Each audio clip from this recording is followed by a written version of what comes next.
જય દ્વારકાધીશ મિત્રો, ચાલો કુંડળી જોતા શીખીએ એ અંતર્ગત આપણે ભાવ 1 થી 10ની ચર્ચા કરી છે. આજે આપણે ચર્ચા કરીશું 11મા ભાવની. મિત્રો, ઉદાહરણ કુંડળીમાં આપણે 16 જુલાઈ 2024ના રોજ સવારે 8:45 મીઠાપુર ગામે એક બાળકનો જન્મ થાય છે. એની કુંડળીમાં 11મો ભાવ કેવી રીતે જોવો તેની આજે આપણે ચર્ચા કરીશું.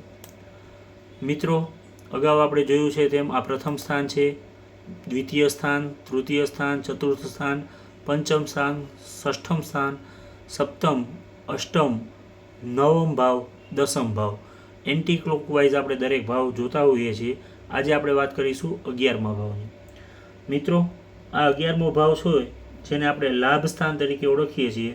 આ ભાવનો કારક ગ્રહ ગુરુ છે. દરેક પ્રકારના લાભ, મોટા ભાઈ બહેનો, માતા તરફથી મળતી સંપત્તિ, માતાના મૃત્યુનો વિચાર, ત્રીજી વખત લગ્ન હોય તો એનો વિચાર, અનૈતિક સંબંધો વગેરે વિશે આ ભાવથી વિચારાય છે.